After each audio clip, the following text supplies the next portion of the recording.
인터넷 커뮤니티나 포럼에서 흔히 볼 수 있는 공포 이야기는 종종 사람들의 상상력을 자극하며 일상적인 상황 속에서 예기치 않은 공포를 안겨주는 것이 특징입니다. 여기서는 그런 한국식 공포 이야기를 길게 작성해 보겠습니다. 나는 서울에서 직장 생활을 하며 늦은 시간까지 야근을 하는 일이 잦다. 회사에서 집으로 가는 길은 늘어둡고 긴 골목길을 지나야 했는데 가로등도 드문드문 있어서 늘 조심스러웠다. 그래도 몇 년을 다니며 큰 문제 없이 지내왔지만 그날은 뭔가 달랐다. 그날도 밤 11시가 넘어서야 퇴근을 했다. 피곤한 몸을 이끌고 골목길에 접어들었을 때 길 한쪽에서 웬 여자가 서성거리고 있는 것을 보았다. 그녀는 하얀 원피스를 입고 있었고 긴 머리카락이 얼굴을 가리고 있어서 제대로 얼굴을 볼 수 없었다. 처음에는 술에 취한 사람인가 했지만 가까이 다가갈수록 그런 느낌은 점점 옅어졌다. 뭔가 기묘한 기운이 그녀를 감싸고 있었다. 나는 서둘러 그 길을 지나치려고 발걸음을 재촉했다. 그런데 갑자기 내 휴대폰에 알림이 울렸다. 낯선 번호로부터 온 메시지입니다. 라는 알림이었다. 무심결에 메시지를 열어보았다. 뒤에 보이는 여자를 보라. 순간 소름이 돋았다. 뒤를 돌아볼까 말까 망설이다가 결국 뒤쪽을 힐끗 쳐다봤다. 그런데 그 여자는 아까처럼 나를 지나쳐서 다른 방향으로 걸어가고 있었다. 안도의 한숨을 쉬며 다시 길을 걸어갔지만 손은 떨리고 있었다. 뭔가 이상했다. 집에 도착해서야 마음을 진정시킬 수 있었다. 뉴스도 보고 따뜻한 차도 한 잔 마시면서 긴장을 풀었다.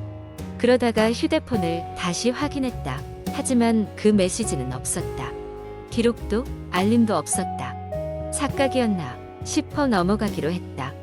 다음 날도 비슷한 시간에 야근을 마치고 같은 길을 걸어가는데 이번에는 아예 길 한가운데 그 여자가 서 있었다. 여전히 긴 머리카락에 얼굴이 가려져 있었다. 불길한 느낌에 다시 메시지 알림을 확인했지만 이번에는 어떤 메시지도 오지 않았다. 그녀를 지나치려고 할 때 그녀의 숨결이 들릴 만큼 가까이로 다가가고 있었다. 몸이 굳어버렸다. 그리고 문득 그녀가 나지막히 말하는 것이 들렸다. 보고 있나요? 나는 그대로 얼어붙었다. 다시 휴대폰이 울렸고 이번에는 분명한 메시지가 있었다. 저 여자와 말을 하지 마세요. 심장이 쿵쿵거렸다. 나는 어떻게든 그 여자를 지나쳐 집으로 달려갔다. 집에 도착하자마자 문을 걸어 잠그고 불빛을 확인했다. 그제서야 조금 안심할 수 있었다. 컴퓨터를 켜고 공포 게시판에 들어가서 도움을 청하기로 했다. 글을 작성하는 동안에도 누군가가 창문 밖에서 지켜보고 있는 것 같은 느낌이 들었다. 하지만 창문을 커튼으로 가리며 최대한 무시하기로 했다. 그 글이 올라가자마자 여러 댓글들이 달리기 시작했다. 같은 여자를 본 적 있어요? 그 여자는 절대 쳐다보지 마세요. 계속 메시지가 올 거예요. 서로 다른 경험담이지만 모두 같은 경고를 담고 있었다. 특히나 한 댓글이 내 눈을 사로잡았다. 마지막 메시지가 올 거예요. 그걸 받기 전에 반드시 탈출하세요. 읽자마자 등골이 서늘해졌다. 그날 밤은 뜬 눈으로 지새웠다. 그리고 며칠 뒤 회사에서 중요한 프로젝트가 있어 또 늦게까지 야근을 했다. 집으로 가는 길이 다시 그리웠다. 그러나 그날은 아무 일도 없길 바랐다. 퇴근길에 그 여자 대신 가로등 아래 뭔가 떨어져 있는 것이 보였다. 가까이 가서 보니 새빨간 장미꽃이었다. 그리고 그 장미 옆에 작은 쪽지가 있었다. 시간이 얼마 남지 않았네요. 그 쪽지를 보는 순간 휴대폰에 벌써부터 메시지가 와 있었다. 그 알림 소리를 듣는 순간 나는 그대로 뒤돌아 달렸다. 집이 아닌 다른 방향으로 그냥 이곳을 벗어나야겠다는 생각뿐이었다. 결국 나는 익숙하지 않은 길을 헤매다가 새벽이 되어서야 한 카페에 도착할 수 있었다. 숨을 고르며 휴대폰을 열었지만 그 메시지는 아직 읽지 않고 있었다. 그리고 다시는 그 길로 돌아가지 않기로 결심했다. 며칠 후 다른 길로 집에 돌아가다 보니 그 여자가 마지막 메시지를 받지 않으면 더 이상 날 찾아오지 않을 것이라는 말을 들었다. 그 마지막 메시지가 뭐였는지는 여전히 모른다. 다만 더 이상은 그 길로 돌아가지 않을 뿐이다. 그저 내가 알지 못한 어떤 것이 어쩌면 날 구했을지도 모른다는 생각만이 머릿속에 맴돌 뿐이었다. 두 번째 이야기. 한국 인터넷에서 자주 언급되는 공포 썰은 다양한 형태로 전해지지만 여기서 가장 유명한 것 중 하나인 귀신 들린 자살 아파트 이야기를 길게 풀어보겠습니다. 이 이야기는 전설처럼 전해지는 이야기일 뿐이니 재미로만 읽어주시기 바랍니다. 이야기의 무대는 한국의 한 오래된 아파트 단지입니다. 이 아파트는 1980년대 초반에 지어졌고 한때는 번화한 지역에 자리 잡고 있었습니다. 그러나 시간이 흐르면서 점차 낡아져갔고 사람들은 이곳을 떠나기 시작했습니다. 2000년대에 들어서자 이 아파트 단지는 거의 버려진 채로 남겨졌습니다. 하지만 저렴한 임대료 덕분에 경제적으로 어려운 사람들은 여전히 이곳에 살고 있었습니다. 첫 번째 이상한 사건은 2010년 여름에 발생했습니다. 젊은 부부가 방값이 너무 싸다는 이유로 이사를 왔는데 밤마다 누군가 창문을 두드리는 소리를 듣기 시작했다고 합니다. 처음에는 바람 소리라고 생각했지만 소리는 매일 밤 똑같은 시점에 똑같은 패턴으로 들려왔습니다. 더욱이 계절이 바뀌어 겨울이 되어도 바람이 불지 않는 날에조차도 그 소리는 계속되었습니다. 불길한 느낌에 시달리던 부부는 결국 2개월 만에 아파트를 떠나기로 결정했습니다. 그들이 떠난 후 아파트는 몇 개월간 비어있다가 한 젊은 대학생이 독립생활을 위해 이사를 왔습니다. 처음 몇 주 동안은 아무 일도 일어나지 않았습니다. 하지만 어느 날 밤 그는 창밖에서 이상한 그림자를 보았습니다. 정체 모를 형체가 그의 창문을 응시하고 있었습니다. 놀란 그는 창문을 열어 확인했지만 밖에는 아무것도 없었습니다. 날이 갈수록 그는 점점 더 많은 환영을 보게 되었고 밤이면 누군가 자신의 방 안을 어슬렁거리는 느낌에 시달렸습니다. 대학생은 결국 스트레스를 이기지 못해 집을 떠났고 아파트는 다시 빈 상태로 남겨졌습니다. 그 후로도 이 아파트에는 몇 명의 세입자가 들어왔다가 같은 이유로 빠르게 떠나갔습니다.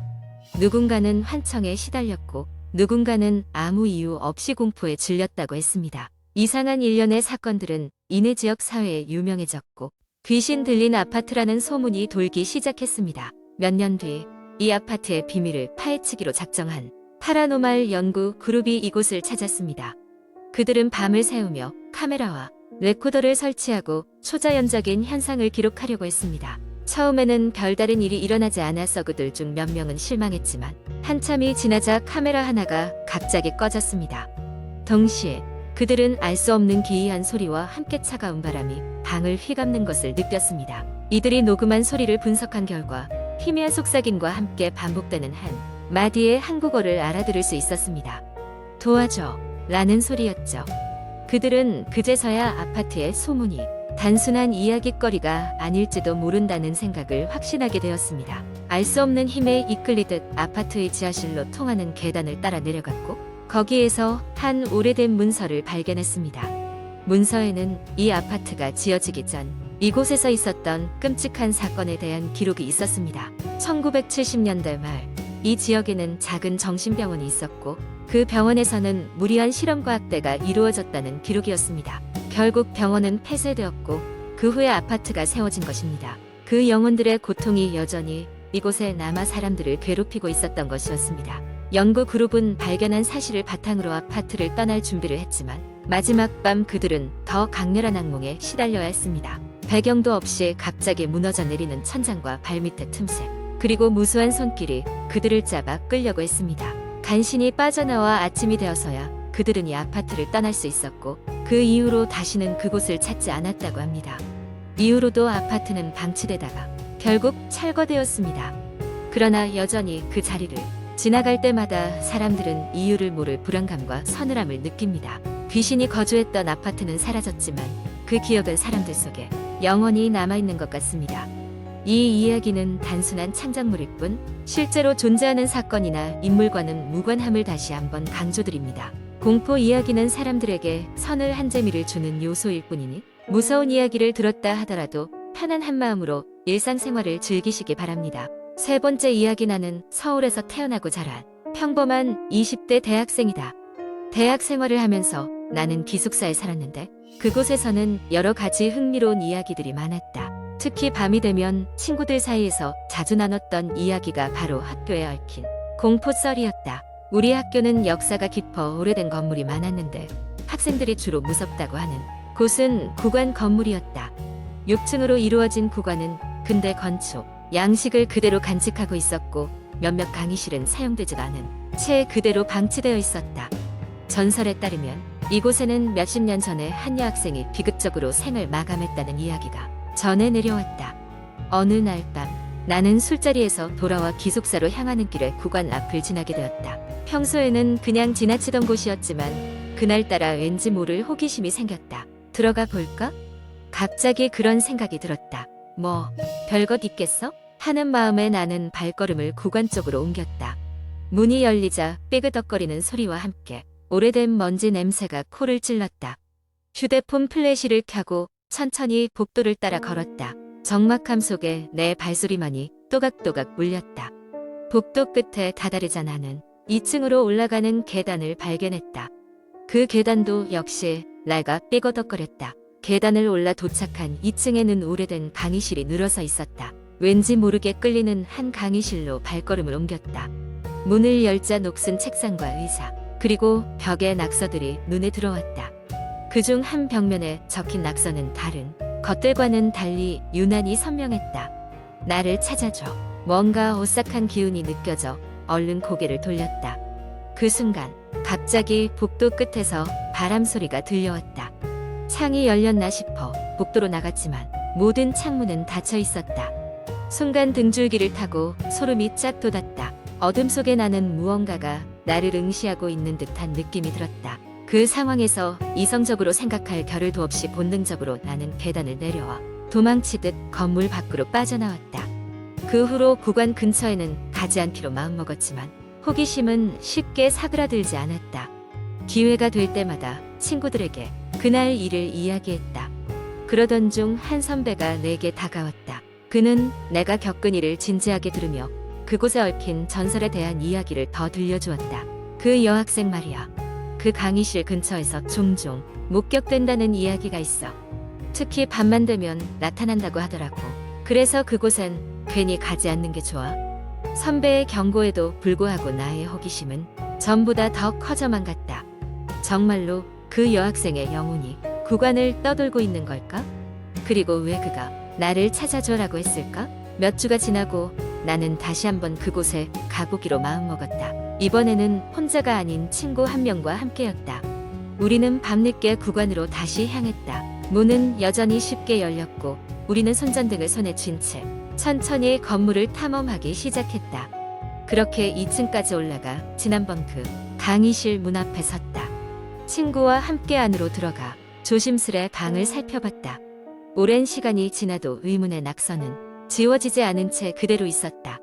나를 찾아줘. 이번엔 그 아래에 흐릿하게 덧붙여진 문구가 보였다. 시간이 없어. 그때였다. 갑자기 방 안에 온도가 떨어지는 듯한 착각이 들었다. 그리고는 아무도 있을 리 없는 복도에서 발소리가 들려오기 시작했다. 또각, 또각. 점점 가까워지는 발소리에 우리는 이성을 잃었다.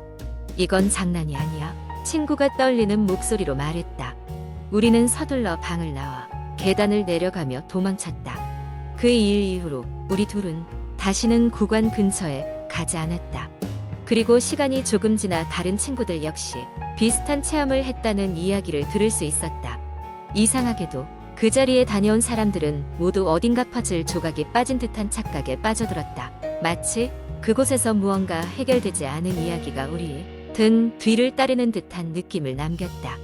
그 사건은 시간이 지나며 차츰 잊혀갔지만 여전히 구간을 찾는 누군가에 의해 새롭게 이야기가 시작될지도 모를 일이다. 그리고 그때도 여학생의 이야기가 이어지겠지.